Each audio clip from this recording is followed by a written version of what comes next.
The following program, The Russ Belville Show, is intended for responsible adults only. We advocate to the repeal of marijuana prohibition for adults. We discuss the science, culture, and controversy about America's marijuana laws. We do not advocate any illegal activity and encourage all listeners to learn their state and federal marijuana laws. Opinions and claims made by guests and advertisers on The Russ Belville Show are their own, and The Russ Belville Show cannot be held legally responsible for their validity or reliability. Viewer discretion is advised. You take a seed, you plant it, you grow it, you dry it, you roll it, you smoke it. You take a seed, you plant it, you grow it, you dry it, you roll it, you smoke it, and it goes down smooth. Hey! Spanning the continent to bring you the truth about cannabis and marijuana law reform. I smoke pot and I like it a lot. From the promise of legalization. And I think that we need to rethink it and criminalize our marijuana laws. To the agony of prohibition. One major responsibility is to encourage people to use less drugs. The Russ Belville Show, the voice of the marijuana nation. Yeah, I hear you had a question for me. Now, here's your host, Radical Russ Belville. Good day, tokers and tokettes, and welcome to the show. It is Tuesday, October 15th, 2013, and it's got to be 420 somewhere in the world. Welcome back from the 3-day weekend, and in case you didn't know, here at 420 Radio, we take all the federal holidays off, even the ones we think are disgusting, like Columbus Day. So sorry for no show yesterday, but the excellent tribute to Michael Malta played yesterday. So that's worth replaying a number of times. For today's show, we are live and we have got a great couple of guests joining us from all the way across the pond from the newly formed NORML Ireland. We've got Kevin Higgins and Luke Ming Flanagan. Yeah, that's right. Ming, like Ming the Merciless. It's his nickname, so we'll go with it. Ming Flanagan from NORML Ireland will be here to talk to us about the formation of their chapter and what they're doing in Ireland to help change their cannabis laws. Also on today's show, we're going to take a look at the Deep South. Our good friend Herb Thrasher has been following since February this story of a massive pot bust at the University of Alabama. So I took a look deeper into the headlines and got a big expose that was even worse than Herb had originally believed. We're trying to get that in High Times print magazine, but you'll get it here first in our Radical Rant. So stay tuned for that at the end of the show. Also on today's show, we're going to go behind the headlines and take another look at the Charlotte's Web strain. You remember this from Dr. Sanjay Gupta's documentary Weed, and this was the high CBD oil that Charlotte Figge, the little girl with epilepsy, used to successfully treat her seizures. Now there's another little girl in the state of Utah who wants to use that high CBD oil, and a Republican lawmaker out of Utah has a novel idea on how they might be able to supply that oil to that little girl without breaking a single state or federal law. It's quite amazing. It's something I hadn't even considered before. We'll get that to you in Behind the Headlines right after our 420 Radio News, where we got all sorts of headlines for you. A new study on driving and cannabis. We've got details on that Denver no public smell ordinance. Also, we've got our daily Toker tunes at 20 after. Electric Bob will be joining us, and we got a great tune from Mad Villain for you. Plus, when we take into Hour 2, Toker Talk Radio, we'll take your calls at 971-533-7111. We'll talk about that study on crash risk, a look at a veto by California Governor Jerry Brown, and highlights from Radical Russ and Ganja John at the Ed Foreman Show. We got quite a show, so stay tuned. We'll be right back after these messages from our 420 friendly sponsors. Support these advertisers because their ad money goes straight to the Russ Belville Show. You're tuned into the Russ Belville Show, the voice of the marijuana nation. Cast your eyes up to the skies. What is it to live and die? The law offices of Omar Figueroa would like to remind you to stand up for your rights. Please do not give up your precious liberties. There's nothing wrong with standing up for our constitutional rights, and in fact, it's the only way to honor the Constitution that recognizes our natural rights. Treat law enforcement with respect and respect the Constitution by standing up for your rights. If you are detained or arrested, stand up for your rights by repeating, I respectfully invoke all my legal and constitutional rights. I do not consent to any search and seizure. I want to remain silent, and I want to speak to my attorney, Omar Figueroa. Omar Figueroa has more than a decade of experience in federal and California courts and graduated from Yale University, Stanford Law School, and Trial Lawyers College. Please contact the law offices of Omar Figueroa at 415-489-0420 or 707-829-0215 or on the web at www.omarfigueroa.com.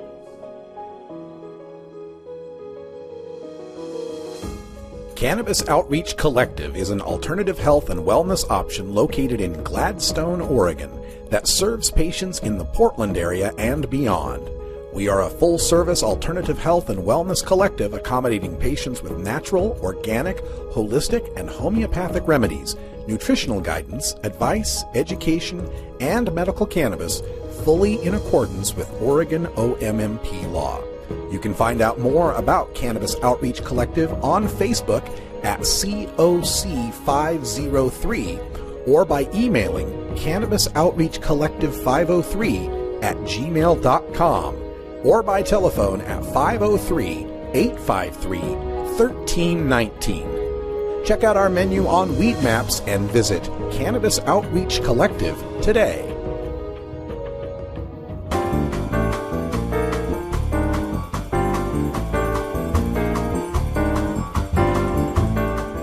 This is your 420 Radio News for Tuesday, October 15th, 2013. I'm Russ Belville. North America's largest city moves to legalize pot, from Time.com. A series of bills proposed in Mexico City by legislators, planned to be filed at the end of this month, would legalize and regulate marijuana consumption. Proposals include setting up cannabis clubs to grow the herb for their members and tolerance of anyone carrying up to 30 grams, or just over an ounce, of marijuana. Leftist lawmakers say the measures would free up police to focus on serious crime and take a step toward ending the country's catastrophic drug war, which has claimed more than 60,000 lives in the past 6 years. A 2009 Mexico federal law decriminalized the possession of small amounts of drugs, including up to 5 grams, or about a sixth of an ounce of marijuana. However, police are still arresting many people with just a little over this amount, filling police stations and prisons with relatively harmless criminals. Meanwhile, the idea of cannabis clubs aims to circumvent federal laws against selling marijuana, as members would be simply paying to grow for their own use. Lawmakers are considering the idea of associations with up to 100 members who would pay a subscription and receive about 50 grams of marijuana per month. Update: Denver's anti-marijuana smell proposal nearly snuffed out, from the Seattle Post-Intelligencer. The proposed city ordinance in Denver that would recriminalize possession of marijuana in some public places and impose a year in jail and a $999 fine for marijuana smell got what seemed to be a pretty cool reception. Denver Assistant City Attorney David Broadwell believes a city law banning possession of marijuana in some places would hold up in court because Amendment 64 allows private property holders to ban it. So, the city should be able to ban it and on land that it owns. The provision for arresting people in their homes on their property because of the smell of marijuana or because someone could see them using it through their windows was called out as overreach by several council members. The city already has laws for dealing with complaints about smell invasions. One council member pointed out that police enforcing the rules in public places could fall into the same profiling traps that has led many to look on the war on drugs as being a war on minorities. New study: marijuana involved in fewer fatal wrecks than other drugs, from Seattle Post-Intelligencer. A new study looking into fatal vehicle crashes and drugs has found true what many marijuana aficionados claim about driving in pot. It's less dangerous than driving under the influence of other drugs, especially alcohol.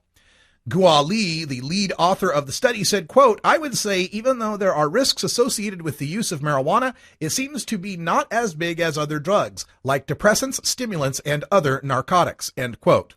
The estimated odds ratios of a fatal crash involvement associated with specific drug categories included 1.83 for marijuana, 3.03 for narcotics, 3.57 for stimulants, 4.83 for depressants, and over 13 to 1 for use of alcohol.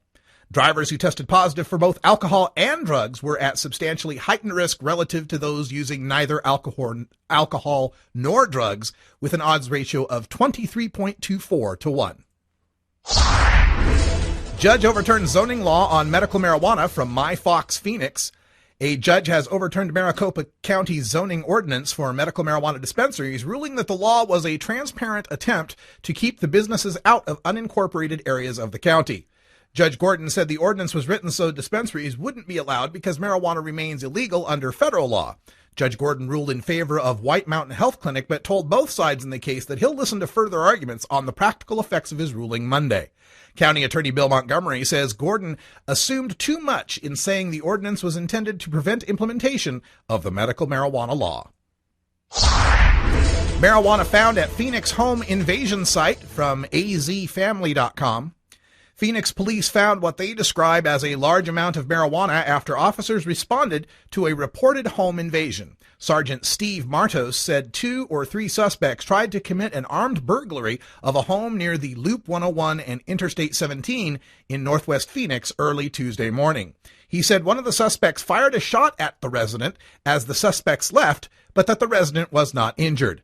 Martos said officers found the marijuana when they entered the home to see whether anybody else was still in the home.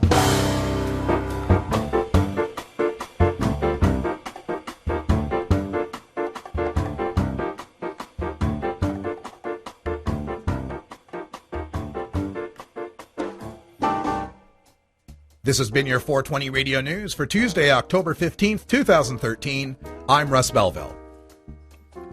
When we come back, we go behind the headlines on the story of the Utah lawmaker wanting to treat high CBD oil like hemp seed oil.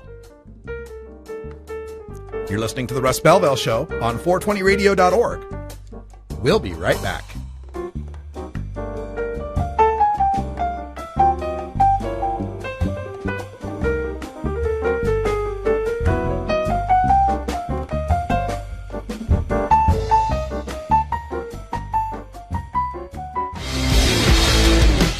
Starting up a medical cannabis business, you don't just want any attorney.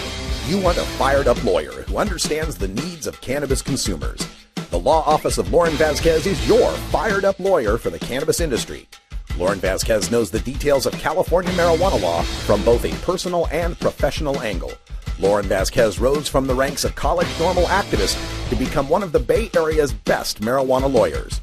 Visit her website, fireduplawyer.com, or call 1-855-MMJ-LAWS for more information. That's 855-665-5297 for Lauren Vasquez, your fired-up lawyer, or email fireduplawyer@gmail.com. The number again is 855-MMJ-LAWS, 855-665-5297 for your fired-up lawyer, Lauren Vasquez. Lauren Vasquez is an activist attorney you can trust. Call today. Let him bring in the beat. Adam Hand of Handmade Apparel produces quality custom designs for t-shirts, hats, and other apparel. Handmade Apparel is the official design shop for 420 Radio, The Russ Belville Show, Ganja John, and Cascadia Concentrates, among many clients who rely on Adam Hand for everything from short-run custom projects to full-run clothing lines. Adam's meticulous designs are individually crafted and screened in vibrant high-definition color. Visit handmadeapparel.biz to browse the selection of handmade gear or to get a personal quote for your own designs. Handmade Apparel, a proud supporter of 420radio.org.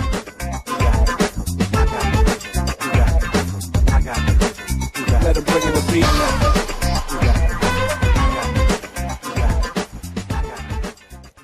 Welcome back, everyone. Time for us to go behind the headlines. And in this story, we look at a Utah lawmaker who claims high CBD cannabis oil is as legal as hemp. Quite interesting. The CNN documentary Weed featured Dr. Sanjay Gupta, and it was a game changer in the world of medical marijuana.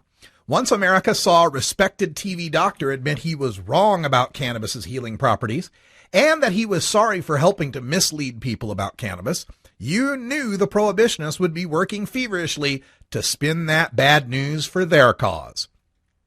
The parents of the child in the weed documentary, little Charlotte Fiji, were able to almost completely cure her rare form of epilepsy by making her ingest a cannabis oil high in CBD from the Charlotte's Web strain. The spin began with Kevin Sabet from Project Sam explaining it really isn't marijuana. Quote, "This story is about a child who is benefiting from a non-smoked marijuana extract that does not get her high because it contains trace amounts of marijuana's active ingredient, THC, and high amounts of the non-intoxicating CBD." End quote. Well, never mind that the CBD extract comes from marijuana plants that were grown under a medical marijuana law that Kevin virulently opposes. As long as it doesn't have that pesky THC inducing a high, Kevin can accept it as medicine. Unless that THC is put into a pill called Marinol, then the fact that it gets you high as hell is irrelevant because the FDA approved it. Well, now a lawmaker in Utah is under pressure to help another little girl like Charlotte who suffers from the same rare form of epilepsy known as Dravet syndrome. Rather than force her parents, like Charlotte's, to emigrate to Colorado, Representative Gage Frorer, a Republican from Huntsville, has a novel idea. Just redefine Charlotte's Web oil as a hemp product, not a marijuana product. Quote, "It's not a drug. It's not medical marijuana," end quote, said Representative Frorer, declaring that the high CBD oil isn't cannabis. It should now be called alepsia. That's from Greek root words that mean of a seizure. Since this alepsia has the same minuscule amounts of THC that you'd find in hemp soap or hemp seed oil, Representative Furr believes, quote, "They could go over to Colorado right now and bring it in," end quote, since nothing in federal or Utah law forbids hemp products. Annette Mon of the Epilepsy Association of Utah is also backing the idea, saying, quote, "Utah has an opportunity to be innovative," end quote. And Representative Furr added, quote, "This herb has no social disadvantages since it is not and cannot be used to get high. I see nothing but positive social and medical benefits if this will work," end quote. Man, it is positively surreal to watch politicians and medical advocates twist themselves in knots to accept the medical benefits of cannabis and simultaneously maintain the demonization of the plant itself. That Utah may allow the importation of medical grade high CBD cannabis oil, so long as the medical plants themselves are grown in Colorado, this is the latest indication that THC causes degradation of cognitive skills, not among those who recreationally use it, but among those who irrationally fear it. What kind of logic could possibly be behind a person's ability to say, THC, if we synthesize it and put it in a pill at 100% strength, that's a medicine. CBD, if we extract it from the plant and put it in an oil with a low THC ratio, that's medicine.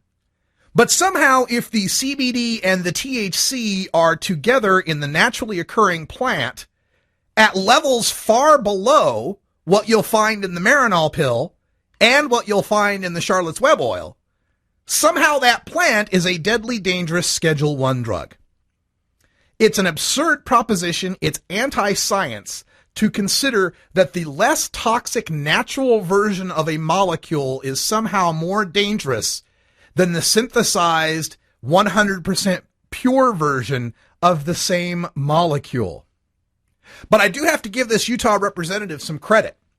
Under United States law, we are allowed to have hemp products. We are allowed to have hemp edibles, hemp seed, hemp oil, all sorts of things that contain minuscule amounts of THC. The hemp test pledge is usually below 0.3% THC.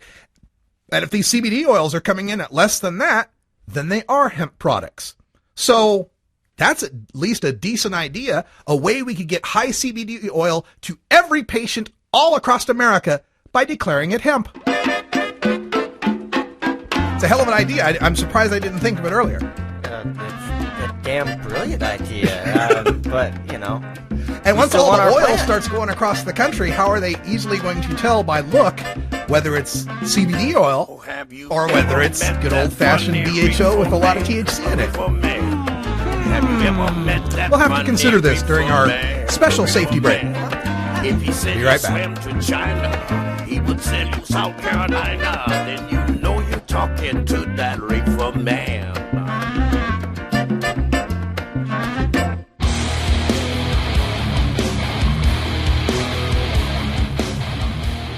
You know Herb Thrasher from the Herb Thrasher Flower Hour. Now get ready for Herb Age Designs for the proud cannabis consumer. Herb Age Designs, lifestyle gear for the 420 friendly. Herb Age Designs, home of the famous lighter leash. Herb Age Designs, get your Herb Age t-shirts and hoodies and show your pride. Herb Age Designs, we've got frisbee golf discs and durable hemp gear. Herb Age Designs, we've got shot glasses, drinking glasses, coffee mugs, and beer cozies. Check us out on Facebook and online at herbagedesigns.com and follow Herb Age and Herb Thrasher on Twitter. We'll see you at this year's Hemp Fest. Crank it up.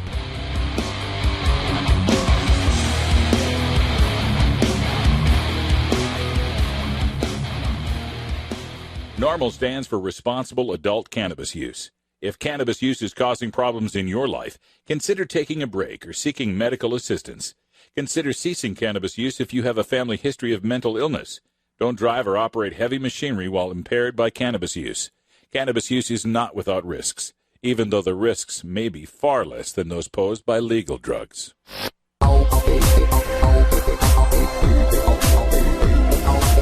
Everyone knows music and marijuana go together, so let's wind up our 20 after break with the Russ Belville Show's Daily Toker Tunes, the best in pod-safe 420 music from around the web.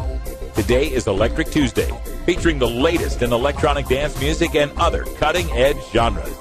You can get downloads and more information about all our Daily Toker Tunes by visiting music.radicalruss.com. Now, sit back and enjoy your Daily Toker Tune.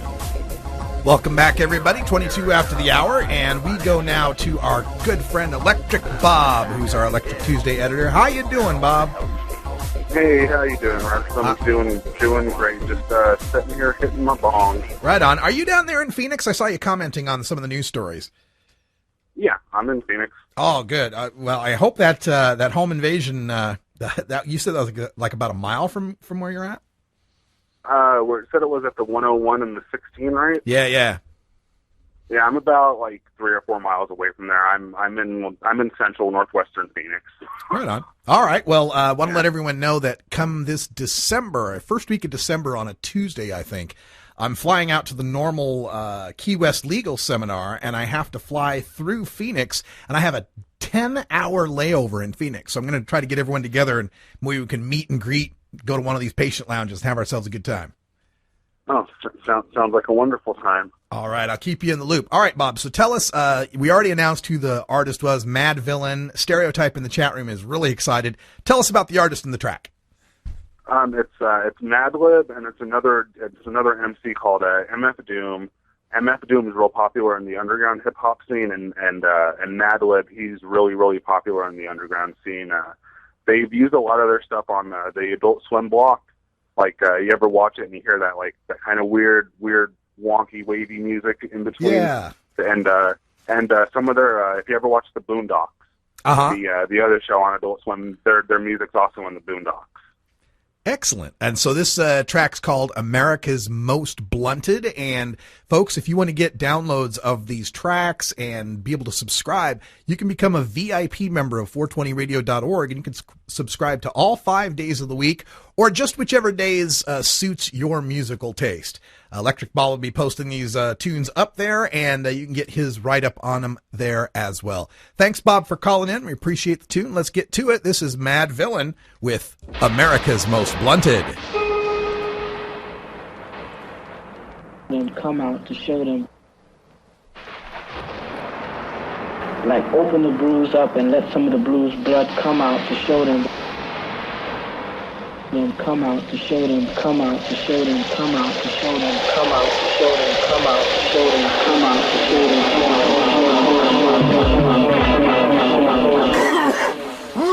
Music. Listening to music while stoned is a whole new world. Most poets consider its importance second only to sex. And grass will change your musical habits for the better. America's most blunted. Soon as you start sleeping, catching you off guard. We rhythm now, huh? If you'll all gather close around the phonograph.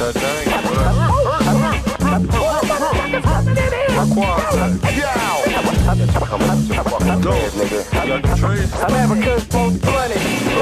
Quaz, when he really hits star mode, never will he boost loose Phillies with the barcode, or take a whole carload on a wasted trip, or sit wide out lace tip from tip with yip. Some rather baggies, other like they cracks and vows. Catch a tag, roll a bag of swag in a black and mouth. See twist optimal, just the raw leaf part. The list top go, bust before beef start. At the stop and go mart, acting like a spirit host done it. Yeah, yo, Doom nominated for the best role L's, and they wondered how he dealt with stress so well.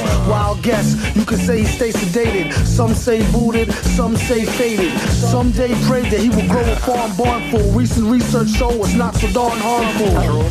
Sometimes you might need the detox. It can help you with your rhyme flow and your beatbox. Or spike to your surprise, turn a Newport light to a joint right before your eyes. Tear a page out the good book, hear it how you want it. America's most blunted. I'm a kind of stupid from the station.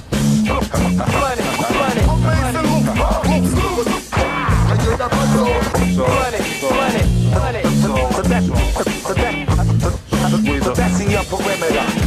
I can't find that nigga metal face nowhere. America's most blunted. Doom, the mad villain killing mad boom. Consume weed and drink fruit till we perfume the room. The beat conductor smoke 27, 80. Even ask my reverend. Willie knows how the Phillies roll, really though. Spin my last dough. He got the sticky gold. I sparked the lot. But don't shoot with speed, the trees will see. Quasimodo crew. We get keys. The most blooded on the map. The one Astro Black in the alley with a hood rat. When you try to react. Even your pops got smacked. Even your mom's got cracked. Meanwhile, while my bow got packed. Drop X so you can have the sex. What? No, I smoke thanks, so I can roll me a shank. Watch your shit. I got the fat sack. All day 100. America's most blunted. Yeah, I'm a kind of stupid from the station. Amazing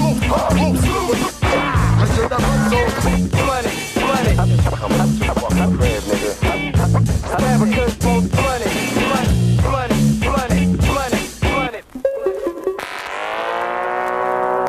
Creativity.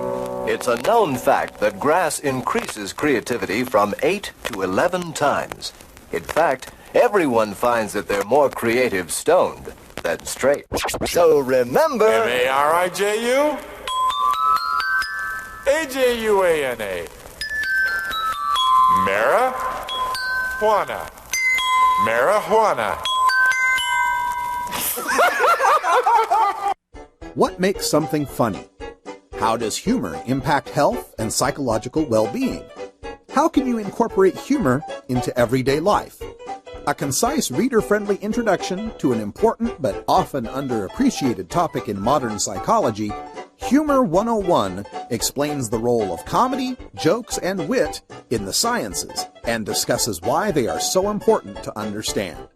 Psychology professor Dr. Mitch Earlywine draws from his personal experiences in stand-up comedy to focus on how humor can regulate emotion, reduce anxiety, and diffuse tense situations, expose pretensions, build personal relationships, and much more. He irreverently debunks the pseudoscience on the topic of humor and leaves readers not only funnier, but better informed. It's part of the Psych 101 series from Springer Publishing, Humor 101 by Dr. Mitch Earlywine, Ph.D. 420radio.org presents The Jody Emery Show with Jody Emery from Vancouver, British Columbia, Canada. The wife of the imprisoned Prince of Pot, Mark Emery, brings her brand of activism to the airwaves every Friday at 5 p.m. Pacific Time, with replays Saturday at 2 p.m., Sundays at 8 a.m., Mondays at 8 a.m., and Tuesdays at 1 a.m., right here on 420radio.org, courtesy of pot.tv.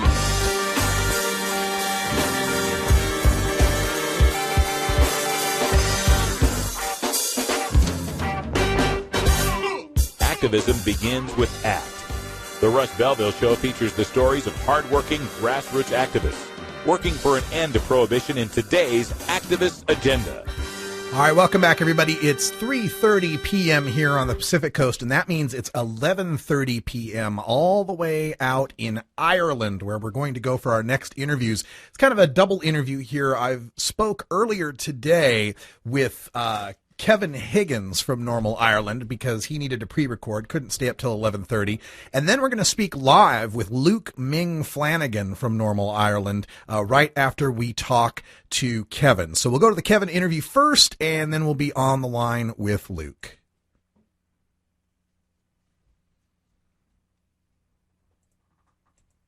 Welcome back, everybody. Half past the hour, time for our activist agenda. And joining us today, we've got two gentlemen from Ireland that are a part of NORML Ireland. I'm going to talk first here to Kevin Higgins. Kevin, welcome to the show, by the way.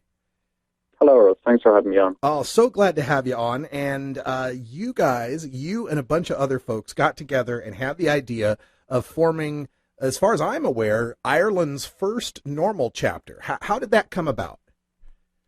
Well, it all started off about 2 years ago. I organised a legalised cannabis protest in the middle of Dublin.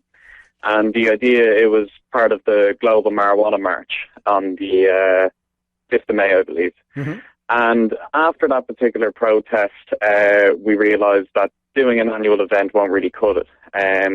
We need effective lobbying. We need to bring the cannabis community together in Ireland, which is something that's never happened. So I decided to talk to Ming, who spoke at the protest. He invited me into his office. And since then, I've been setting up NORML Ireland, and we're delighted to be a chapter of NORML, which was founded, of course, in America. And we're grateful for them to have us. Excellent. And so if people want to get more information on NORML in Ireland, what is your website and Facebook and all that? Well, our Facebook is facebook.com/NORML Ireland, all one word. And our website is going live on the 24th of October, and that is www.norml.ie. Norml.ie. All right, we'll look forward to that toward the end of October here. And how has the reception been amongst the Irish people? Do you think folks are ready for the legalization message? Yeah, and I have to thank America for that one. It's really given us hope over here in Ireland. And one example would be there's a show called Prime Time on RTE, which is our state broadcaster. And it really would be the Jay Leno of shows. It is probably the most popular show in Ireland. And they contacted us last week to ask to do a live TV debate on cannabis legalization the night before the bill on the 5th of November. Wow. Well, that's a great exposure, especially for a group that's just so new. You must be pretty excited. Yeah, we're very happy, and we're lucky that we got a former Chief Constable, Tom Lloyd, who's coming over from the UK, and he's going to be sitting on the panel and explaining how he's gone through law enforcement and how he's realised the prohibition just doesn't work. That's fantastic news. And so NORML Ireland is just getting geared up. And how many people do you have involved so far? And are you looking for more? What sort of events do you have in mind? Well, we want to do a wide range of events. For instance, we're having author Doug Fine over on the 14th of November in Galway. And we also want to do more protests, and we want to have our first public meeting, which we're long awaiting. We were hoping to have it before the actual protest itself, but it's getting so busy now we're going to have to postpone it till after. But we've assembled quite a fantastic board. We've 2 addiction specialists on our board, 1 politician, a journalist from Ireland's leading music magazine, Hot Press. And they're supporting our protests as well and giving us a lot of exposure. So it really is kicking off pretty well. All right. Well, I'm excited to hear about that the NORML message is spreading all across Europe and the UK. And I'm interested in the political side of things. You know, of course, with the UK and Europe, they've got a whole different set of laws going on there. And so we're going to turn now to, I'll get the full name here, T.D. Luke Ming Flanagan. And we'll just refer to you as Ming from here on. Ming, welcome to the show. Thank you very much for this opportunity to talk to you. Yeah, really excited about this. And, you know, of course, here in the States, we look at how we have to fight marijuana prohibition kind of one state at a time, because at the federal level, it's difficult to get any traction on the issue. Can you give us kind of a thumbnail sketch of the politics in Ireland and how the fight to legalize has to go there? I mean, parliamentary wise, and what sort of structures are you going to have to deal with? Well, I'd have to say you're a long way ahead of the game in the United States of America on the whole issue at the moment. Actually, I'm getting a lot of feedback on my phone here, so I think maybe you better ring me again, because I can just hear my voice back. Oh, yeah, getting kind of an echo. Sometimes the Skype will do that just a little bit. Let me see if I kill my microphone after the question, and maybe that will help. Go ahead, Ming. See if that works if I kill the mic there. Yeah, that's a lot better. As I was saying, you're quite a bit more advanced over in the United States on the whole campaign. And as Kevin has already said, we're very heartened to see what's happened in the United States with 2 of your states legalizing it, Colorado and Washington outright. We are at the moment getting ready for a legalization of cannabis bill, which goes before our Parliament, or the Dáil as we call it, on November 5th and 6th. And we'll get the opportunity to debate it for an hour and a half on the first evening and an hour and a half on the second evening, upon which all of the members of Parliament, or the members of the Dáil, or TDs as we call them, will get an opportunity to vote as to whether it will be made legal or not. And we have built our bill pretty much around what they've done in Colorado. We liked what we've seen, what they've actually done there. And that's the road that we've gone down. Now, from the point of view of will it be passed and how many people will vote for it, well, there are 166 people in our Parliament, and you would need more than half of that to get it passed. And I suppose to date, I suppose we would have about a handful of people that will vote for it. Who knows how many will vote for it on the day, but that's where we are. But from the point of view of public opinion, there have been opinion polls done recently, one on the Journal newspaper.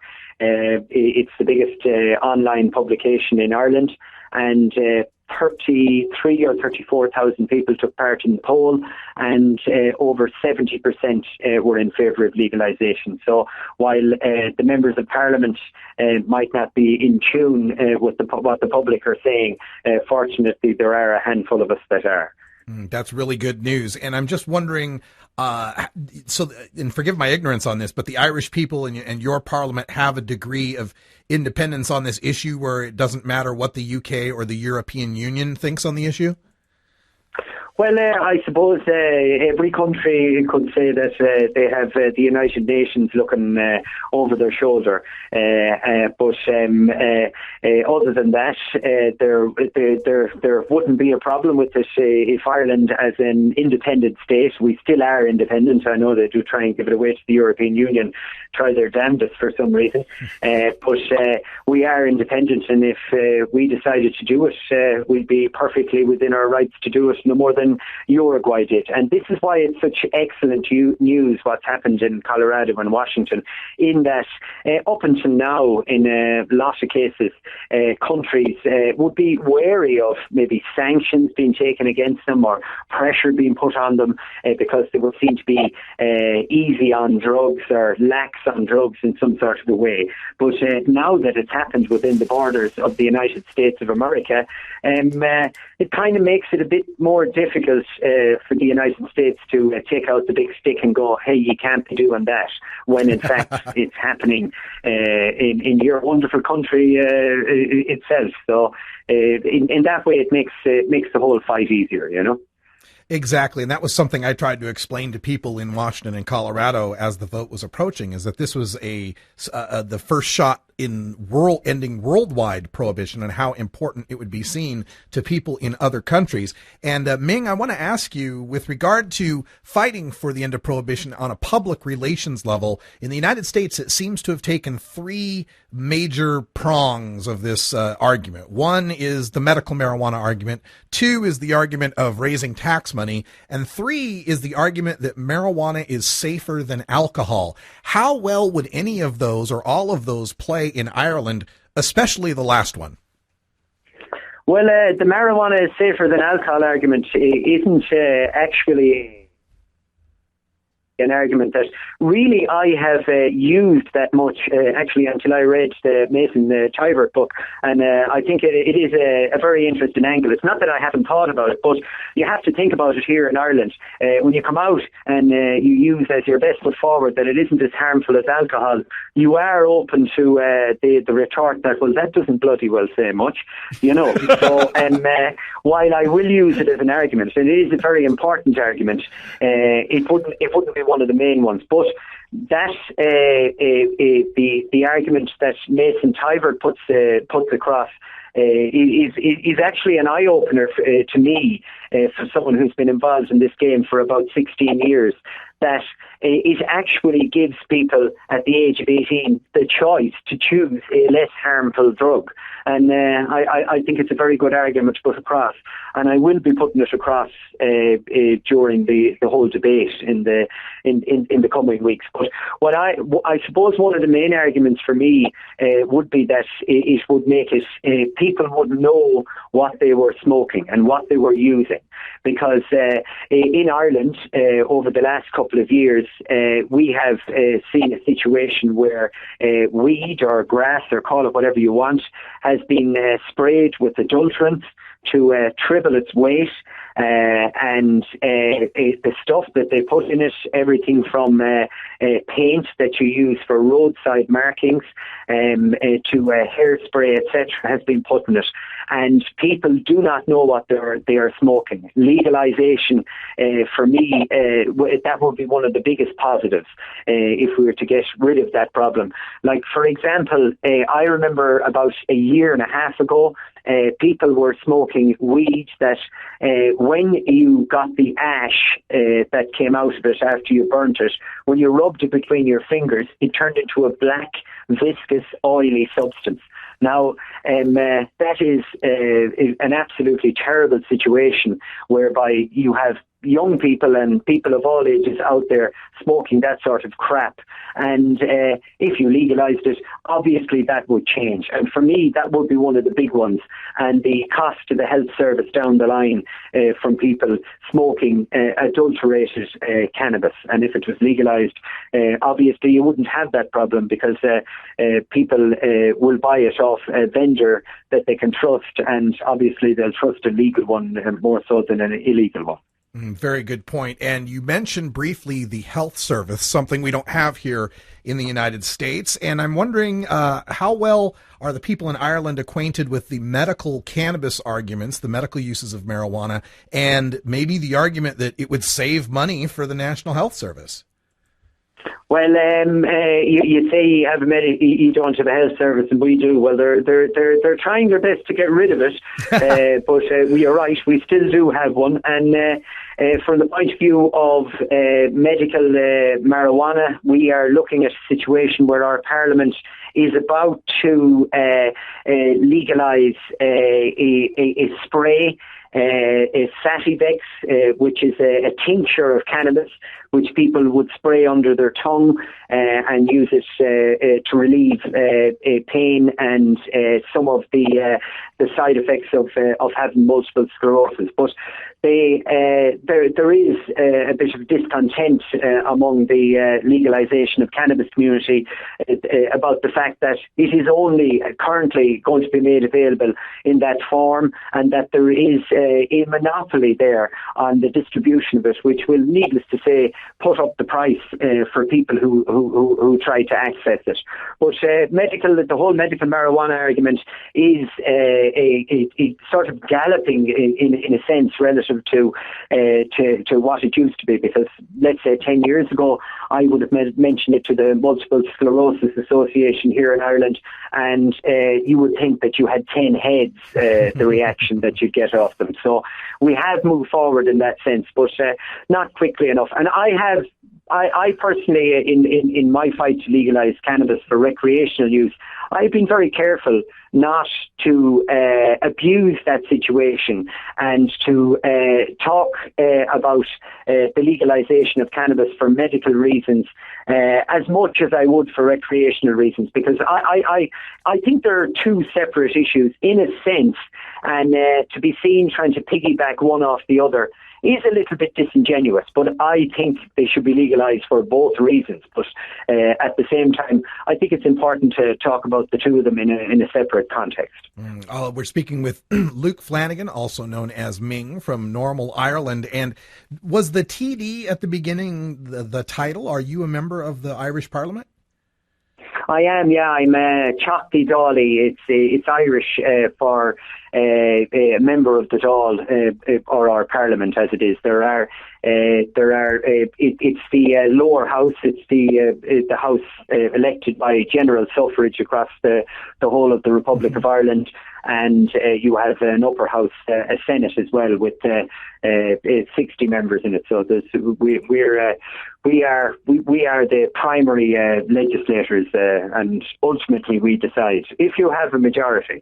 But at the moment, I'm an independent, as are about I'd say about 20, maybe 21 other members of Parliament at this stage. So that's where I am politically. Anyway, I used to be mayor of my area, and it's been a slowly developing process over the last 15 or 16 years. Well, Ming, you just may be the only person I know in a drug reform nonprofit that is also a sitting member of a national legislative body. This would be like a U.S. congressman who is heading a NORML chapter in a state. This is amazing. Yeah, well, it definitely helps, and it really. The interesting thing about it is that I have been elected from an area that would be considered socially conservative, and I suppose you'd kind of have to agree that it is socially conservative when you hear that we voted against legalising divorce, where I come from, less than 20 years ago. Or 15 years ago. So it's definitely a new issue for the Irish public politically, and it's very exciting to be able to lead it. And I understand no European Parliament has voted on legalising it outright throughout the whole of the country. So that will be a first as well. To be in that little competitive spirit that we have with Great Britain at this stage, it'd be nice to get it into our Parliament before they got it into ours. I know that's pretty amazing. Not only that your constituents would elect you with such a strong stand for marijuana legalization, but also that they could appreciate your love of the movie Flash Gordon. Yes, yeah. Well, look at I took the view when I entered politics that if I was going to say something, well then you need to get people listening and show them something interesting. And no more than you put a worm on a hook when you go fishing. The worm on my political hook was using the name Ming and the media have come biting. I suppose the great skill I've got to try and develop now is to beat some of that media off with a baseball bat, because they can be quite annoying at times. So that's it. But as they say with publicity, you can turn on the tap, but you can't turn off the tap. But I tend to try to focus on social media through my Facebook page and through my Twitter account, and I think it's going to be a very interesting era for issues such as the legalization of marijuana, now that the public can get their information out there unfiltered by the so-called media. And I think it's a great day. Now we have become the media. We are the ones who put the message out. Yeah, that's great news. And folks, if you want to follow Luke Ming Flanagan, member of the Irish Parliament and working with NORML Ireland, you can follow him at Luke Ming. Is that correct? Yeah, at Luke Ming, and Facebook, it's Luke Ming Flanagan TD. So you'll be able to follow me on various different issues there if you'd like to. That's excellent. And at NORML Ireland on Twitter, NORML Ireland on Facebook, and normal.ie on the web after the 24th. Luke Flanagan, thank you so much for joining us here on the Russ Belville Show, and good luck with everything you're doing in Ireland. Not at all. Thanks for the opportunity for us to publicise this issue, and any support we can get from the United States, we appreciate it, and we're delighted with the progress you're making, because like it or not, and a lot of the time I might dislike it, ye are listened to, and that's good for us. So, all right, thank you so much. Good luck in Ireland, and good luck with your political career. Appreciate you. When we come back, time for a radical rant on the University of Alabama busts. It's simply business. It's simply business. It's simply business. You know why they won't let us grow. It's simply business. We'll be right back after these messages from our 420 friendly sponsors. Support these advertisers because their ad money goes straight to the Russ Belville Show.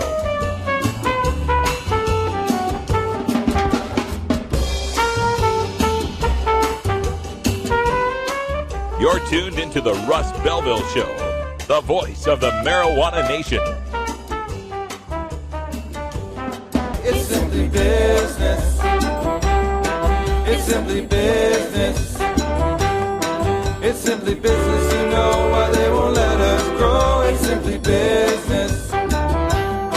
It's simply business. You know why they won't let us grow. It's simply business.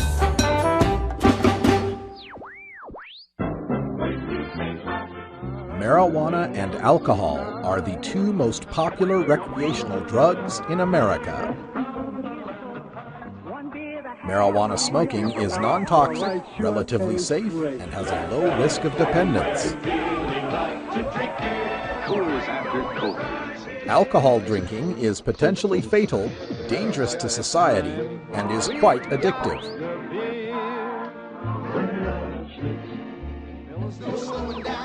Marijuana is safer, so why are we driving people to drink?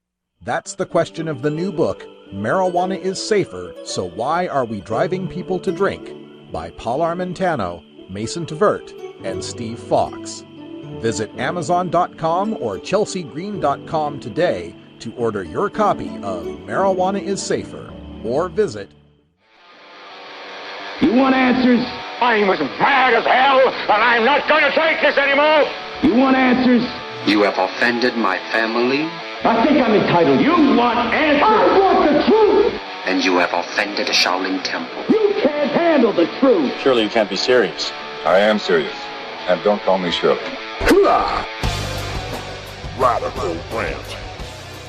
Like many local police agencies, the West Alabama Narcotics Task Force receives federal grant money to make drug arrests. This year, the task force has worked hard to combat the drug menace by conducting a record-setting raid of college kids who smoke pot. Then, the commander of the task force was found guilty of stealing $125,000 in seized drug funds for himself. In February, the West Alabama Narcotics Task Force completed a 2-month-long investigation at the University of Alabama. One witness described teams of, quote, officers wearing bulletproof vests with handguns strapped to their thigh, end quote, arresting 74 people, including 61 students, mostly for charges of sale and possession of small amounts of marijuana. The university newspaper, the Crimson White, reported the bust as a record number of arrests in one operation, according to Tuscaloosa Police Chief Steve Anderson. Those students all face, quote, sanctions up to and including expulsion, end quote, explained University of Alabama President Dr. Judy Bonner in a statement on the arrests. Now, as we've explained numerous times, the arrest for marijuana is usually the least troublesome aspect of a bust. It's being in the system as a so-called drug criminal that creates most of the problems for cannabis consumers. About half the people netted in that record bust in February are still in limbo, yet to see their cases resolved. Almost all of the people arrested had their names printed in the local newspaper story about the bust. We don't know how many of them were expelled, suspended, or lost a scholarship. All who are convicted will lose any federal student aid. Many of them will have to check the convicted of a crime box when they seek employment, and others will face discrimination when the Google search of their name brings up that article and their mugshot photo. Those mugshots, by the way, tell us an important fact about these marijuana arrests in black and white. Literally. Our recent survey of simple marijuana possession arrests in 2013 on a popular mugshot website shows almost twice as many black faces as non-black faces arrested in Tuscaloosa County. However, there are more than twice as many white people as black people living in the county, and both groups use marijuana at roughly the same rates.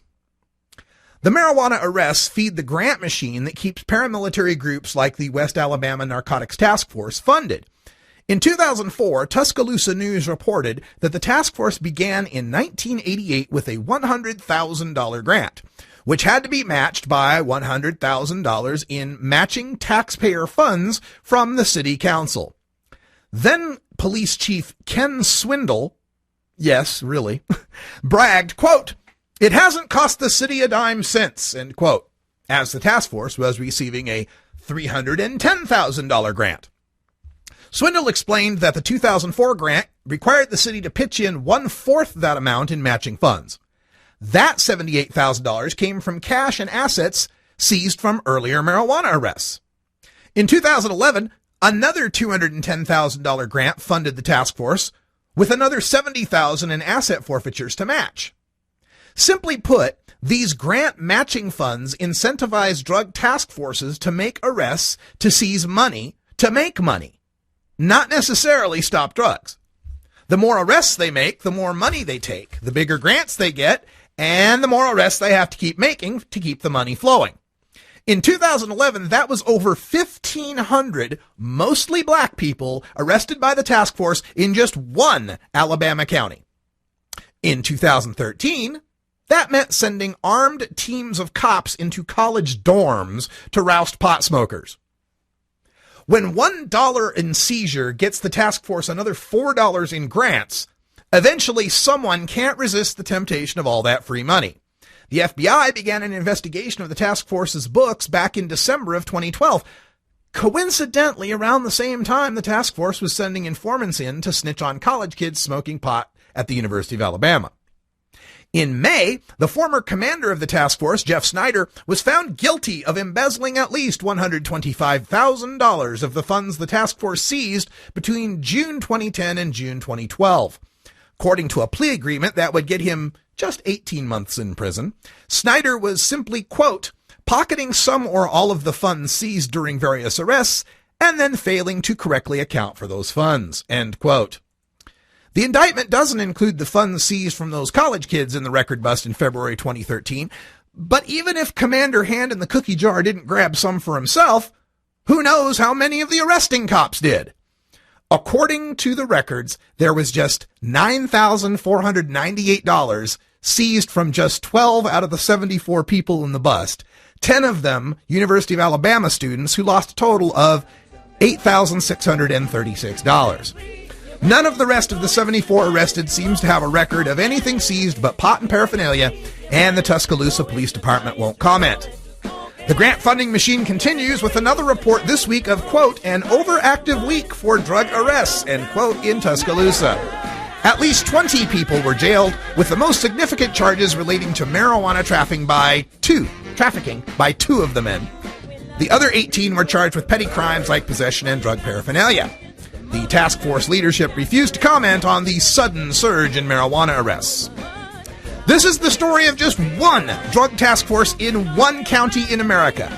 There are 258 more of them in this country just waiting to spend over $200 million in taxpayer funds to take down the cannabis consumer who boosts their arrest figures for the next grant application. This is the Russ Belville Show. The Russ Belville Show is blogging and podcasting daily at radicalruss.com. Thanks for joining us, folks. Toker Talk Radio is next, live at 4 p.m. and replays at 7 p.m. Pacific.